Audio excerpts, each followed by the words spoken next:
भारताची महिला कुस्तीपटू विनेश फोगाट पॅरिस ऑलिम्पिक स्पर्धेमध्ये 50 किलो वजनी गटाच्या अंतिम सामन्यात पोहोचली होती। पण समोर जी माहिती येत आहे त्यानुसार 50 ते 100 ग्रॅम वजन जास्त आल्यामुळे तिला अपात्र ठरवण्यात आलं। विनेशचा अंतिम सामना अमेरिकेची कुस्तीपटू सारा हिल्डब्रँड बरोबर होणार होता। मात्र काही ग्रॅम वजन जास्त भरल्यामुळे तिला अपात्र केलं गेलंय। त्यामुळे प्रत्येकाला एकच प्रश्न पडलाय की ऑलिम्पिक मध्ये कुस्तीपटूंसाठी इतके कठोर नियम असतात का? ऑलिम्पिक मध्ये काही ग्रॅम जास्त वजन चालत नाही का? तर याच प्रश्नांसंबंधी आपण या व्हिडिओतून जाणून घेणार आहोत। नमस्कार, मी Madhuri Kumkar, for the people news मध्ये आपलं स्वागत। व्हिडिओला सुरुवात करण्यापूर्वी आपण फॉर द पीपल न्यूज चॅनलला सबस्क्राइब करा, लाईक व फॉलो करा। भारत दुनिया का सबसे बड़ा लोकतंत्र और एनएलसी भारत देश का सबसे बड़ा गैर राजनीतिक मंच। शक्तिशाली लोकतंत्र के लिए राहुल कराट का सार्थक कदम। मुंबई में हुआ ऐतिहासिक प्रथम राष्ट्रीय विधायक सम्मेलन।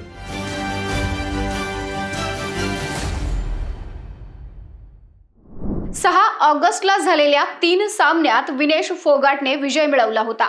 आधीच्या 3ही सामन्यात तिचं वजन 50 किलोच्या आत होतं। मात्र अंतिम सामन्याच्या दिवशीच भारतासाठी अतिशय धक्कादायक बातमी समोर आली। अवघ्या काही ग्रॅम जास्त वजनामुळे तिला बाद करण्यात आलं।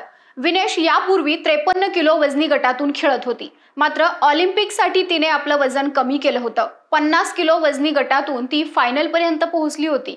फायनल पूर्वी विनेशचं वजन मोजण्यात आलं।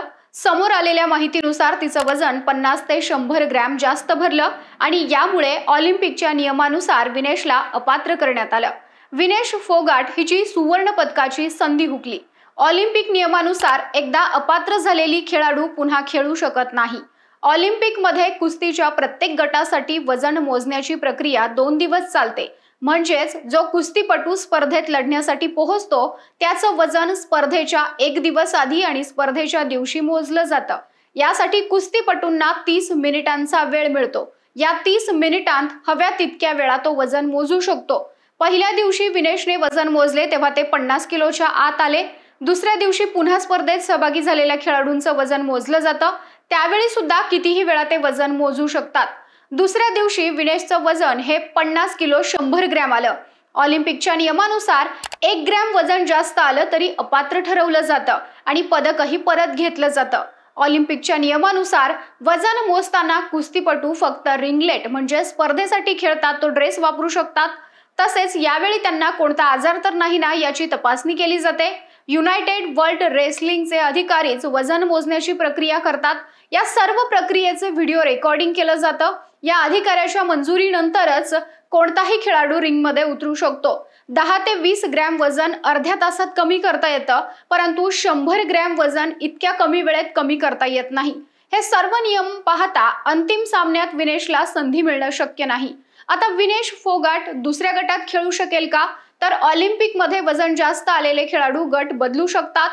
पण विनेश फोगाट प्रकरणात असं शक्य नाही, कारण ऑलिम्पिक मध्ये कोणता खेळाडू कोणत्या गटातून खेळणार आहे हे आधीच निश्चित होतं। म्हणजे विनेशला 50 किलो ऐवजी 53 किलोच्या गटात खेळता येणार नाही। ऑलिम्पिक मध्ये खेळाडूंना सहाय्य करण्यासाठी मोठा स्टाफ नेमलेला असतो। खेळाडूने फक्त खेळावर फोकस करून सपोर्टिंग स्टाफ, फिजिशियन, डायटिशियन यांनी इतर गोष्टींची काळजी घेणं अपेक्षित असतं। त्यामुळे ऑलिम्पिक सारख्या व्यासपीठावर अशी चूक कशी झाली? रात्रीतून काही ग्रॅम वजनाचा फरक कसा झाला? असे अनेक प्रश्न भारतीयांच्या मनात उपस्थित होऊ लागलेत। विनेश फोगाटच्या बाबतीत नेमकं काय घडलं याची सखोल चौकशी होणं अपेक्षित आहे। तुम्हाला ऑलिम्पिक मध्ये कुस्तीपटूंसाठी असलेल्या या नियमांविषयी आणि विनेश फोगाट बाबत घडलेल्या प्रकाराविषयी काय वाटतं? तुमचं मत कमेंट करा।